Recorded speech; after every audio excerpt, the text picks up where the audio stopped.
Welcome to the Crafting Character Podcast. Steve Carter here, and in association with my good friends at Preaching Today and Food for the Hungry, I bring you a podcast that hopefully helps you get better at the craft of teaching and preaching and communicating good news, while always hoping and ensuring that our character leads the way. I don't know about you, friends, but if I'm really, really honest, I told my elders that I'm not hopeful for 2024. And the main reason is this upcoming election. And I think the previous two have not been the most fun. Oftentimes, I felt like they became so divisive, and it just spilled over into the church.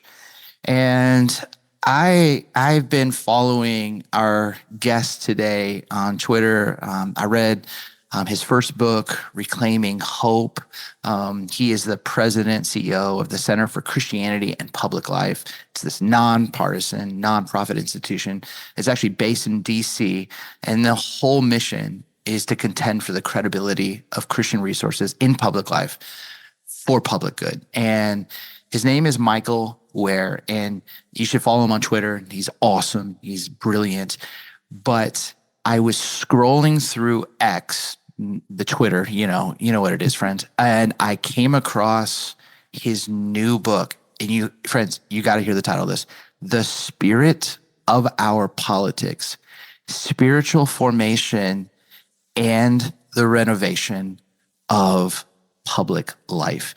And for the first time, I literally was like, oh, this might actually be a guide. This might actually give me hope to be able to talk about and prepare my people for 2024 and what's to come in the best possible spiritually formational kind of way. So I reached out to Michael, and thanks be to God, he said yes to join us on the Crafting Character Podcast. Michael, thanks for joining us, man. It's an honor to have you. Steve, I'm such a fan of yours, and really looking forward to this conversation. Thanks for having me. Definitely. Well, let's just talk about this. When people talk about politics, they don't usually talk about spiritual formation. And the fact that you merged those two realities together in a way that doesn't feel like an oxymoron. Talk about that origin, because you've had a front row seat in politics, living in DC, but why this idea of formation and politics? Yeah, there are a few ways to answer that question. One is because I've worked in politics, and I gave my life to Jesus when I was 15 after reading Romans. I was handed a tract of Romans at a youth group, and it changed my life. The question has been less avoidable for me. If I'm not thinking about spiritual formation and politics, then I'm not thinking about spiritual formation. But part of the argument, and part of what I think is more evident to pastors especially, but I think more evident to just people generally, is that the question really is unavoidable for everybody. Yeah. That actually whole life discipleship requires thinking about the social, and politics is part of the social. Another way to answer the question is, I was, my first meeting when I started at the White House was with Gary Haugen at International Justice Mission. Yes. And after that meeting, Gary sent a book to my office that, honestly, I was kind of like offended that he would burden me with this book that was so dense when I was working 16 hours. I mean, he's CEO of a major nonprofit. I thought, Gary, when did you find time to read this? And how did you think I would have the time to read this? And so it sat on my shelf for 6 months. My pastor back home in Buffalo, Jerry Gillis, wrote a blog post, which he never does, recommending this book. And then I thought, okay, I may, I may sometimes be stubborn or have my radar turned off, but this is enough. Gary Haugen sending me the book and my pastor randomly blogging about it, and it was Dallas Willard's The Divine Conspiracy, Mm, and it was like a second spiritual awakening in my life. yeah. And so this book is applying Dallas's ideas to politics and public life. And here's the third thing I'd say, which is quick, which is I became convinced that spiritual formation is central to civic renewal, that the kind of people we are has much to do with the kind of politics and public life that we have.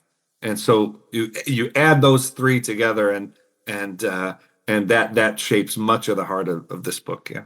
So amazing. You had me convinced when you went to Amazon and saw Dallas's name in it. And I was like, oh my goodness, this is so beautiful. Obviously, Dallas's work has been deeply formational. I had that same experience reading Divine Conspiracy as well and learning about the kingdom of God. But then just that last line that you talked about, the civic renewal, and how spiritual formation is essential to that. And this book really is a paradigm shift, because I think for so many of us, we've found our allegiance more towards a party. My friend Luke Norseworthy says, I know a lot of people who have left the church because of politics, but I don't know anyone who's left a party because of what their church is teaching them. Yes. And about Jesus. And I remember hearing him say that for the first time. I was like, man, that is so true. And I think there's so many pastors right now who are like, either I can't touch it because I'm afraid to upset. And you used a word when we were talking, feeling disempowered. Yes. How do we re-empower pastors to engage this topic well? Yes. So, I wrote this book to be a constructive work that would empower Christians, particularly pastors, to regain confidence that the resources available to them in the kingdom of God stand up, that the way of Jesus stands up in politics as it does in all of life.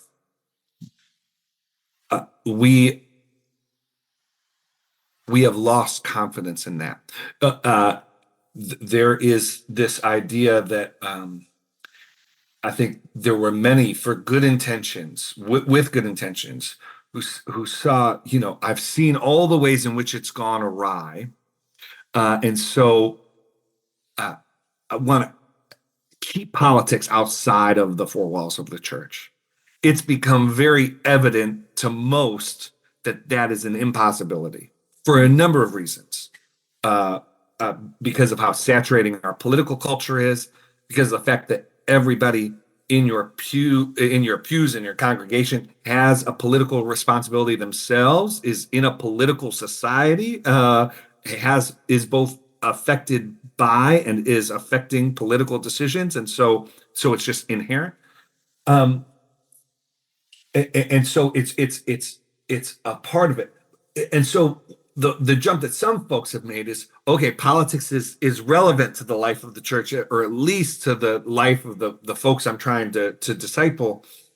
And so I need to learn the language and absorb the logic of our politics. It is a distressing thing to me when I'll talk with pastors who will say, I'm starting to get into politics. I argued in my last book that politics is an essential form in which we can love our neighbors. And, you've convinced me of that. And so, man, I've been reading the polls lately. And, what do you think about, the fact that so-and-so is up 5 points? And there's nothing, read the polls if that's what you want to do. I would argue might not be the best of your time, best use of your time.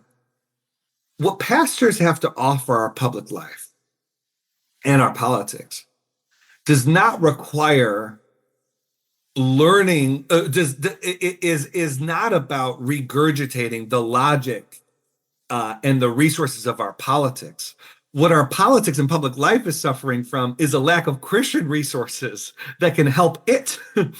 Wow. T.S. Eliot has this line. He says, man's endeavor has been to try to create a system so perfect that people no longer have to be good. Mm. Uh, Pastors in the Christian tradition has a lot to bring to bear on the dysfunction that we see in our politics. But if we're just chasing uh, credibility as politics thinks of credibility, we'll be sacrificing some of the most potent offerings that we could bring. Yeah, and I think that's really, really helpful because what you do in your writing, I saw this in your first book, is you always elevate the right ideas, the kingdom values, because sometimes we just get brought down into the murkiness, and Yes. we find ourselves talking, discussing, debating, but not Yes. elevating people into the things of God, the kingdom of God. Yes. Yes. Yes. And you have these three key rather thans. You talk about healing rather than division. You talk about kindness rather than hatred. You talk about hope rather than despair. And it's just like, right, even those three words, it's like elevating. And I want our church to be a healing church, a good and gentle and kind church, and a church filled with hope. But it's so easy to get caught in the despair or the us versus them, the division. Yes. Talk about the importance of those three words, healing and kindness and hope. Hmm. I have a chapter in the book on gentleness. Mm. And you talk about gentleness in public life and in politics in particular. And I write in the book, Jerry Seinfeld has a joke about head cheese. And he says, head and cheese are two words that should never be that close together. Like what do they even have to do with one another? and it's gentleness.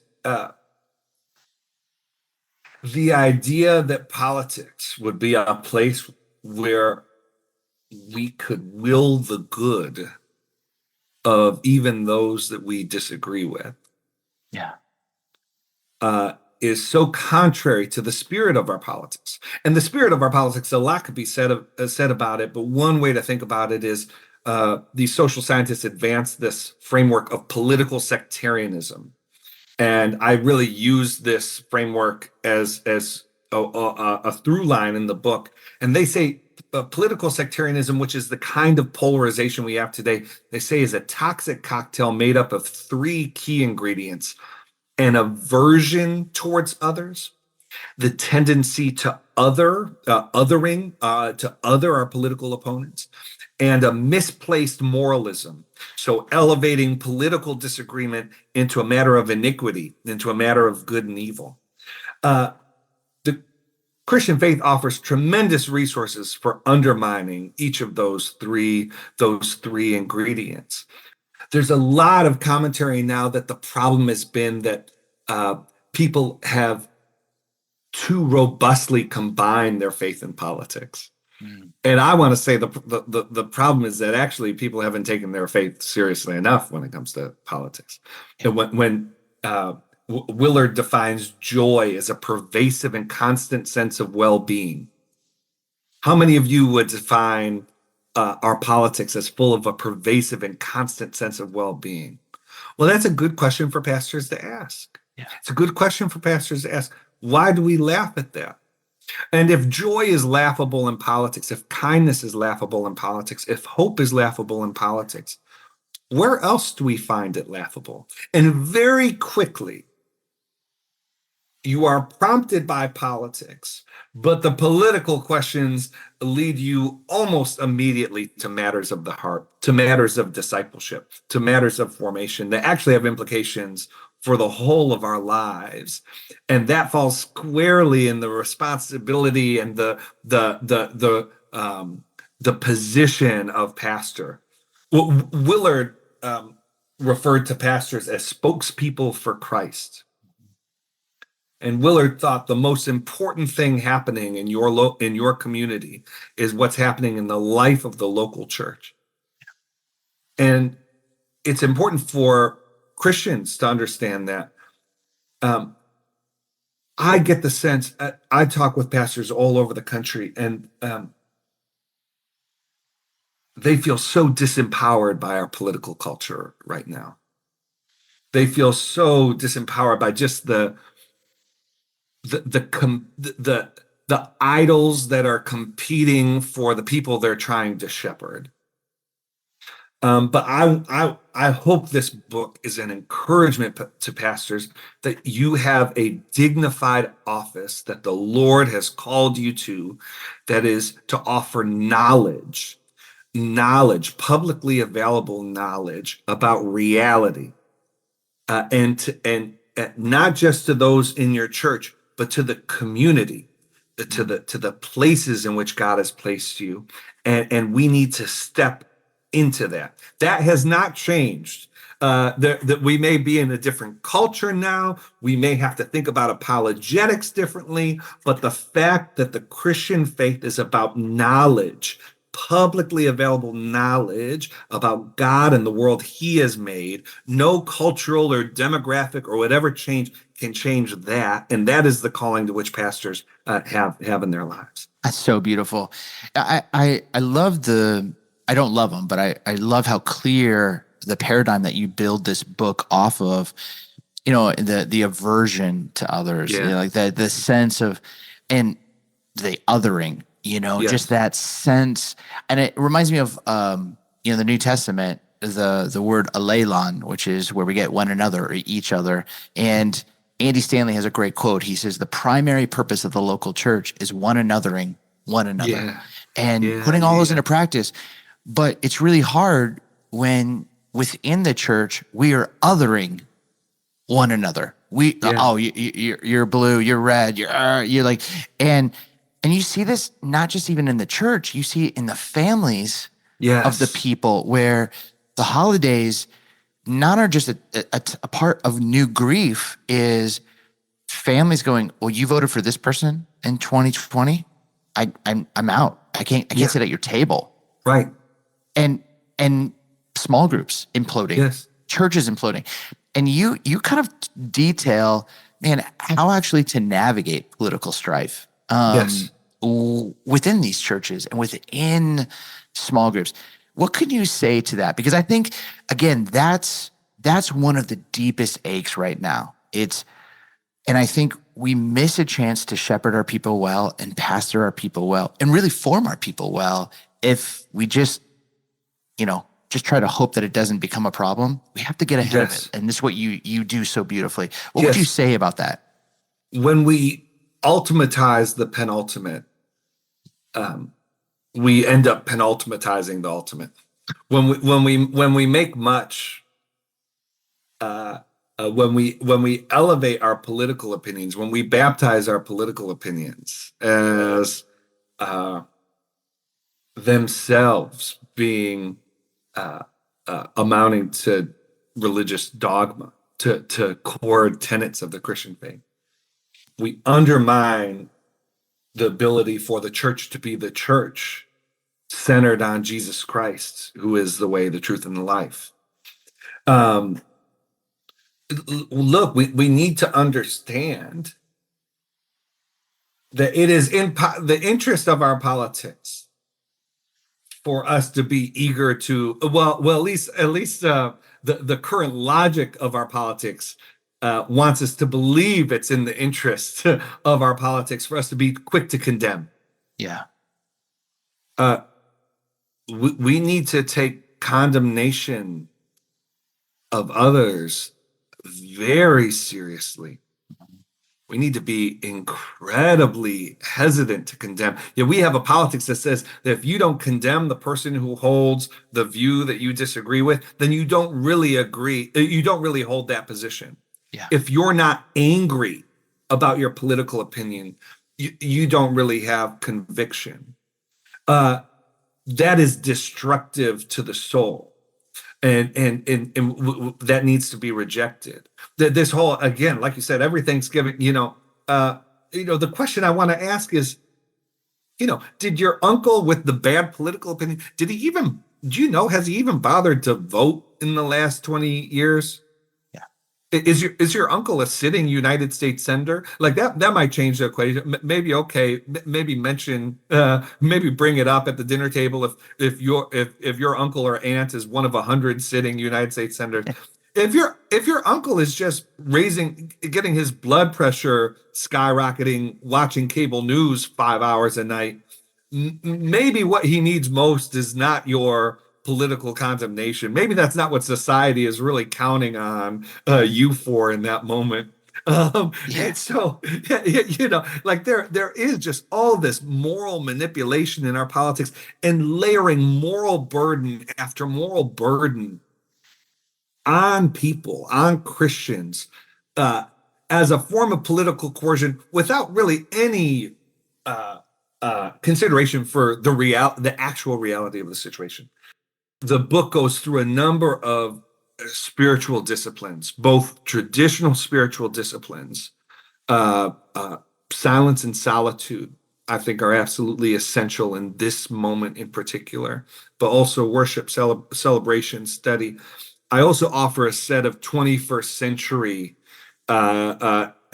disciplines oriented towards some of the particular challenges in our public life today. So, for instance, um, can you build up a habit of finding things to affirm in those you deem to be your political opponent?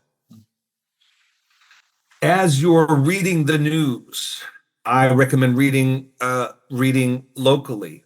I recommend reading broadly. I recommend reading with prayer in mind. A lot of people think there are some people who will pray before they read the news. There are others who feel called for understandable reasons to pray after they read the news.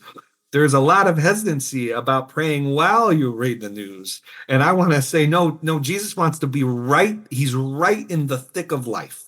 Mm. And I think just one more sort of practice is, can you find things to partner on to inform your own position among those who disagree with you? So at the end of this chapter on spiritual disciplines, I think one of the questions that came up is, one of the worst takeaways I think Christians get when they read Spirit of the Disciplines, or just when they think about formation, is like, oh, now I have another checklist of things I need to do to be a good Christian. And that's not what we're talking about here.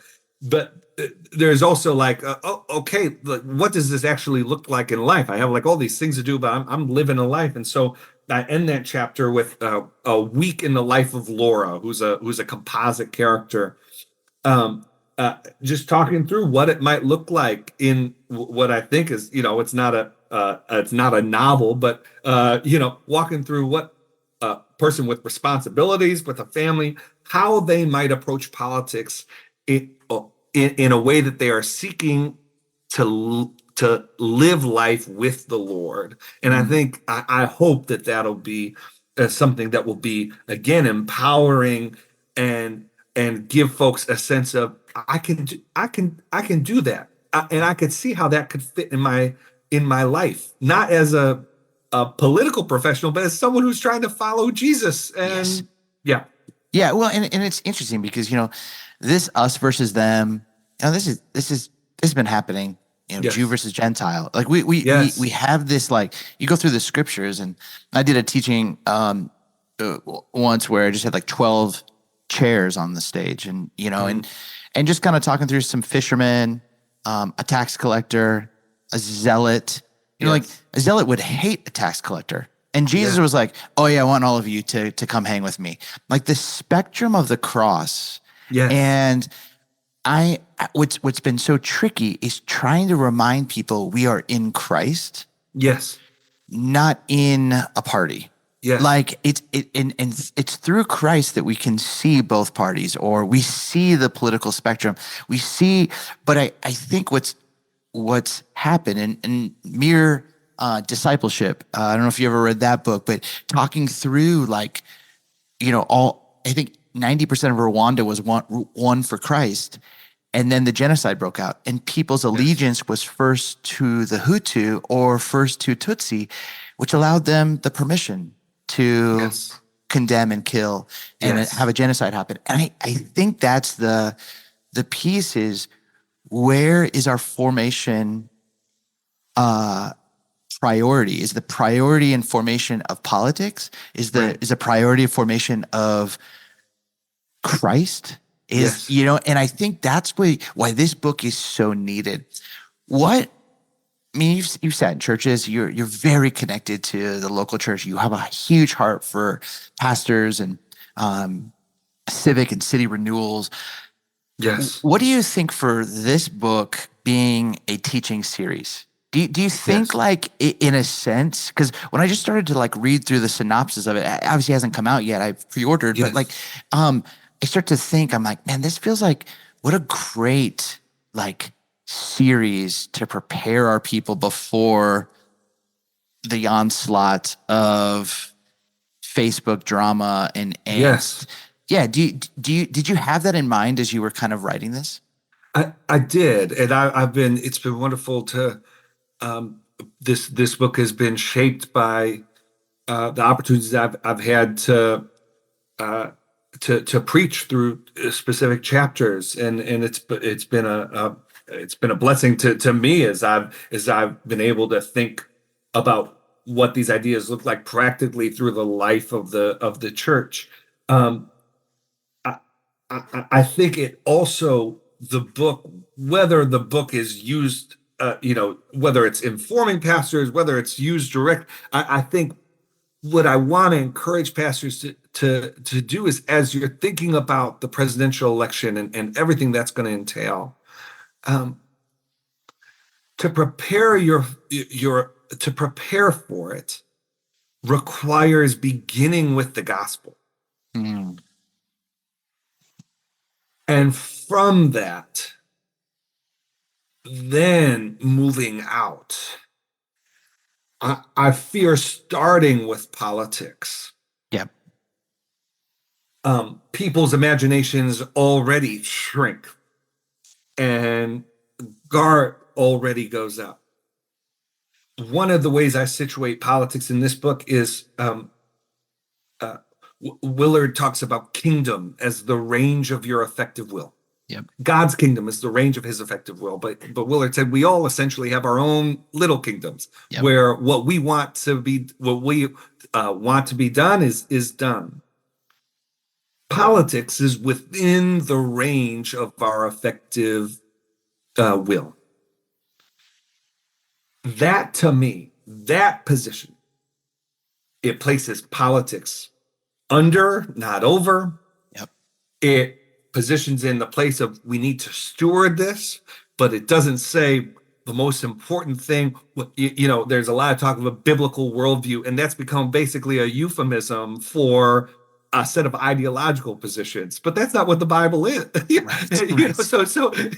So already you have baked in a real flaw, if not to the idea itself. I've benefited from worldview things, but to the way it's perceived by others. Oh, I have a biblical worldview. I hold these 2 or 3 positions, and I hold the right ones, and so I have a biblical worldview. Well, is that the view of the world the Bible offers? And so I think what I'd encourage pastors to do is to be set.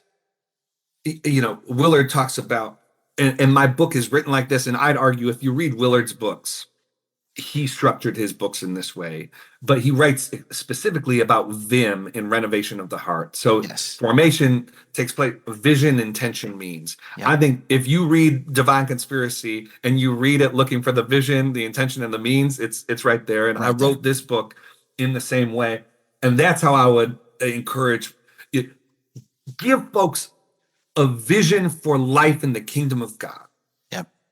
Cast a vision first for their life generally and invite people into that. But then, if you're applying that to the political realm, what is a vision for following Jesus in politics? Yep. What does it mean to intend to make a choice that this is reality? There are a lot of visions for what our political life requires, but this is what I'm intending my action, my activity, my outlook to be, and then provide some means so that people can be formed in that way. And that, to me, sets the terms of the debate and sets the terms of the conversation in language that is native to the church, as opposed to pastors going, well, I guess I got to preach on politics because it's a presidential election. Everyone's talking about it. So, like, okay, who are some reasonable political voices I should listen to? Like, maybe I got to quote, do one quote from Reagan and one quote from Churchill, or like whatever. No, that's not. Do what you do best. Yeah. Invite people into the kingdom and say that the implications for life with Jesus are everywhere. You can follow him anywhere. Just one last word on this. People will talk to me about voting, and the image I have in mind as they're talking is that they will talk as if they go to the polling place. They walk into the voting booth, they close the curtain, they look at these choices, they're daunted, they have to make a choice, they pull the lever, they walk out of the curtain, and Jesus is waiting there for them. And they go, oh, Jesus, you have no idea how crazy it was in there. And they feel like they need to explain to Jesus, man, if only you knew how crazy our politics was. I don't know what just happened in there.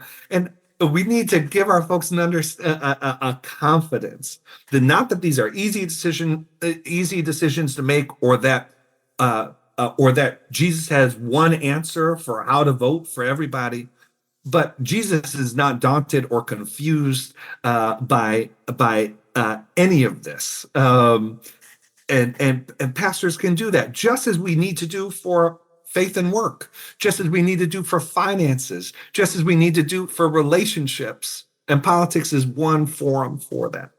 That's so beautiful. And friends, if you've never listened or read Renovation of the Heart, that VIM is so critical. And when you have a white hot vision, then the intention that Michael's talking about is we all have these wills, and Dallas would talk about an impulsive will where you just do what you want to do. That's people who have no vision.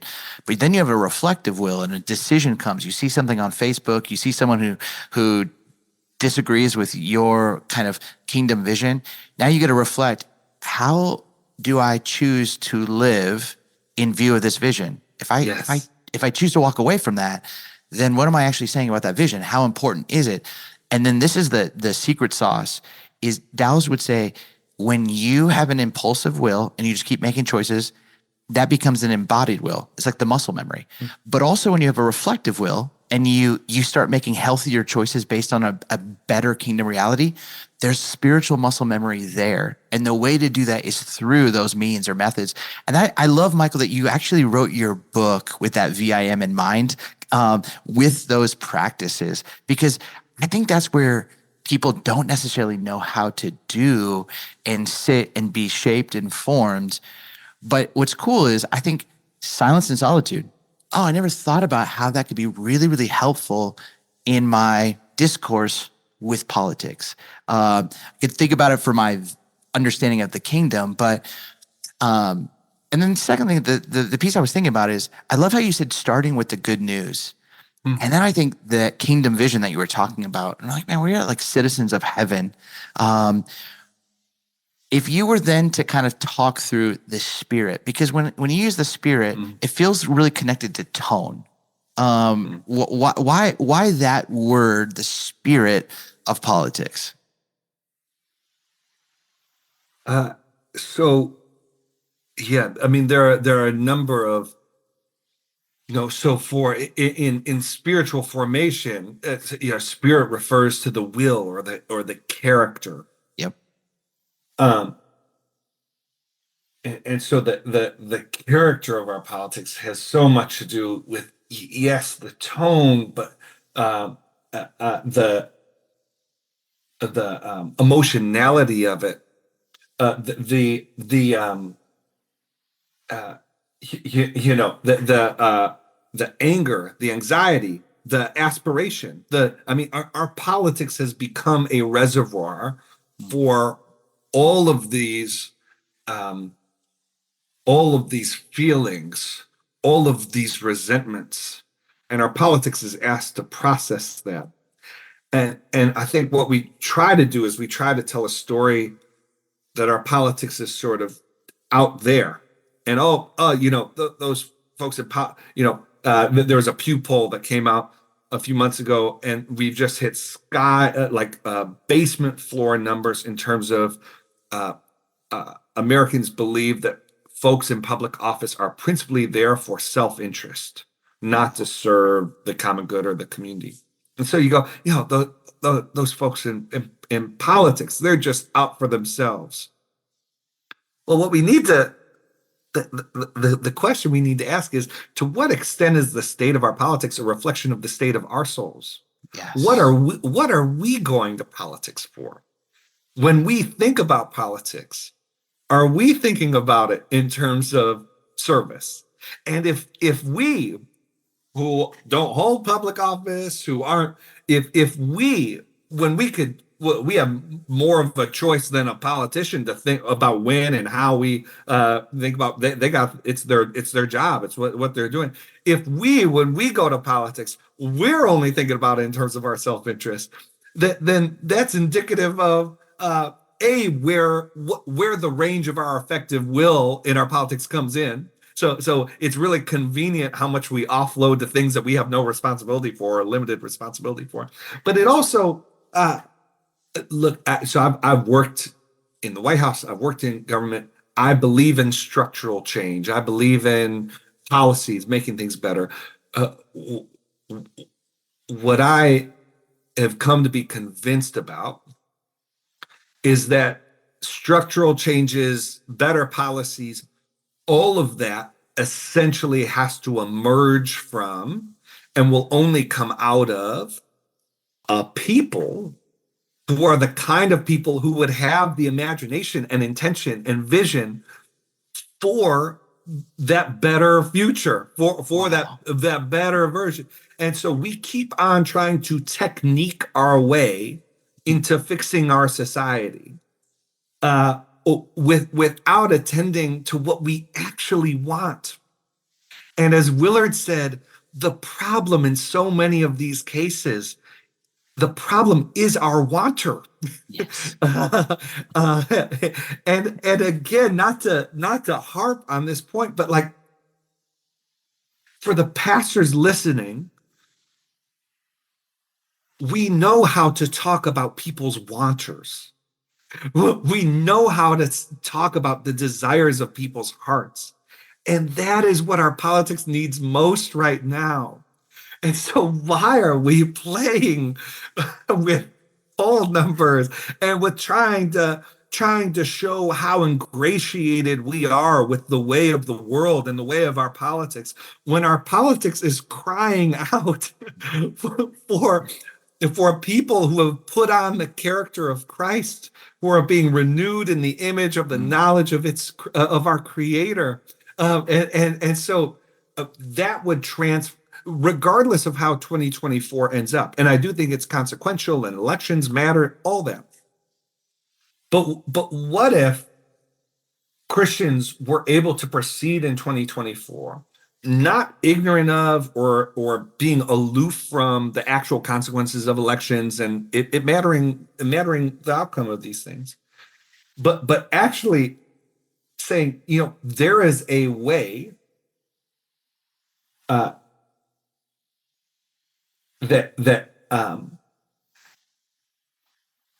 my participation in politics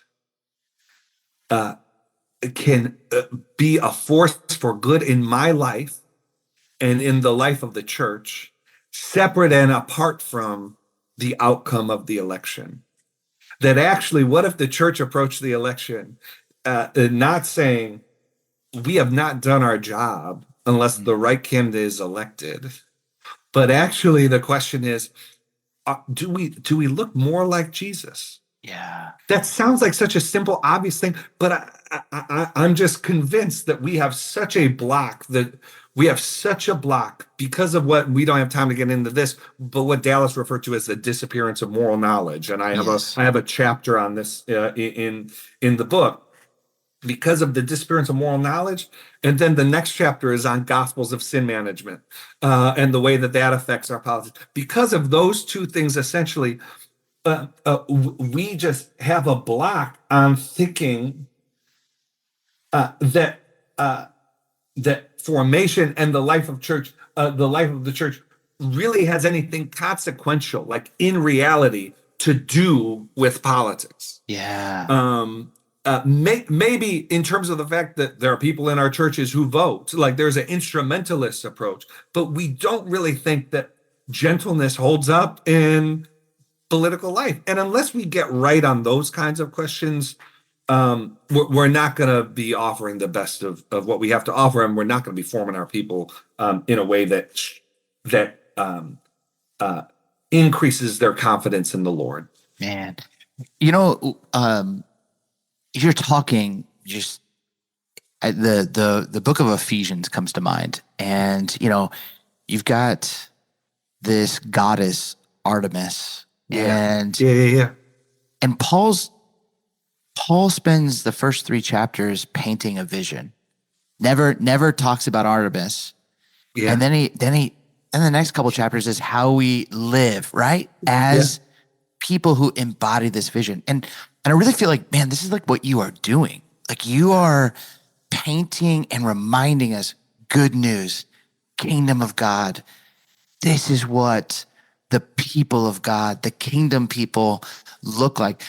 And if my belovedness is found deeply, deeply in the goodness of God's love, I should be unoffendable.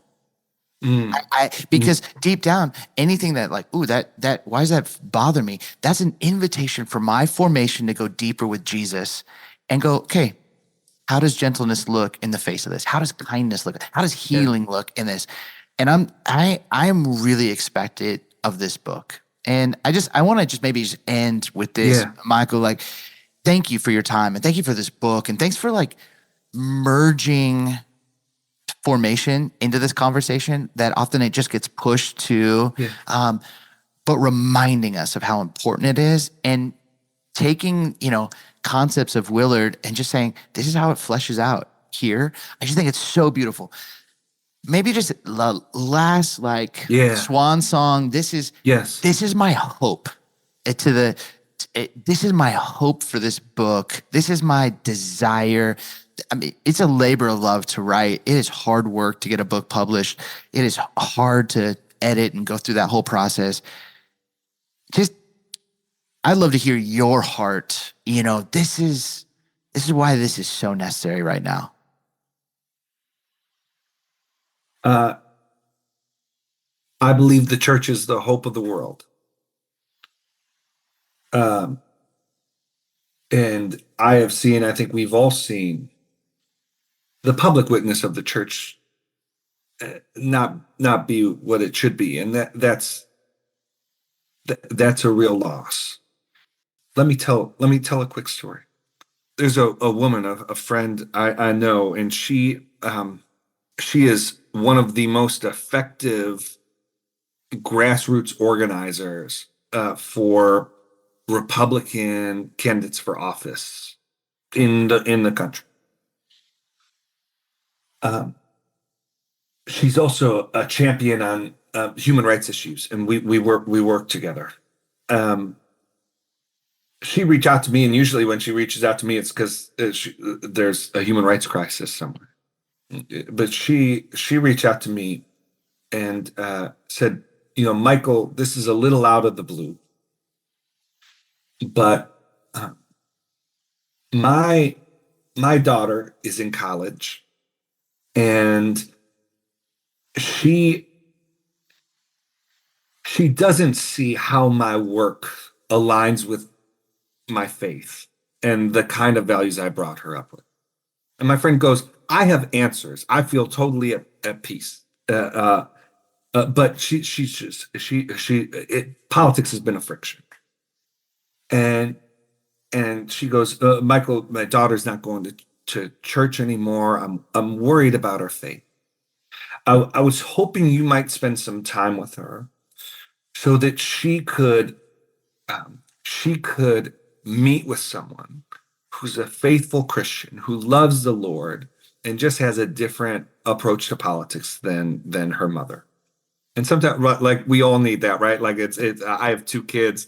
It could be we need someone who's not the parent to communicate the message the parent has been communicating Yes. for a long time, right? And for some reason that can work.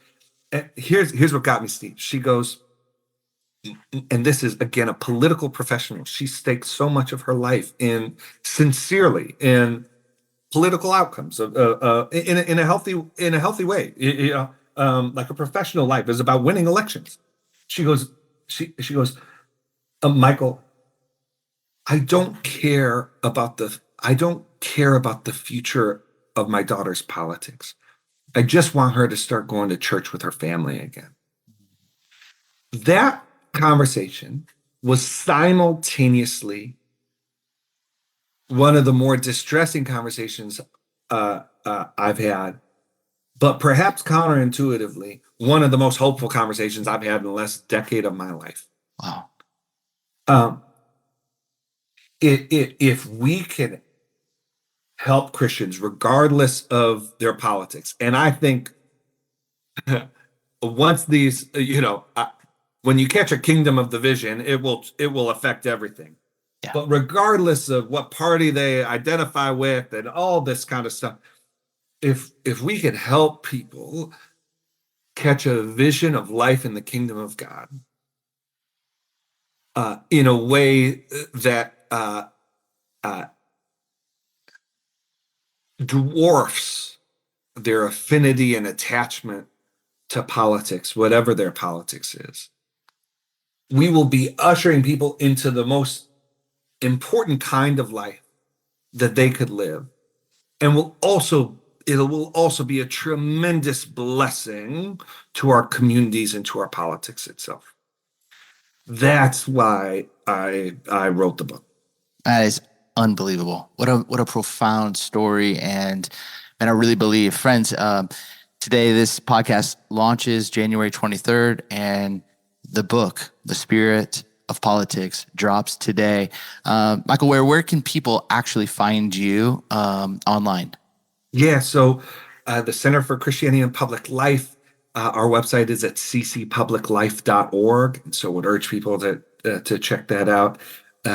And you can follow me on, we could be in touch on social media. I'm on X, Twitter, whatever. By the time this airs, I might have a different name, at Michael R. Ware, and then Instagram at Michael Ware. Michael Ware. Well, hey, friends, please pick up that book. I'm actually going to have a couple copies I'm going to give away. So check my Instagram at Steve Ryan Carter.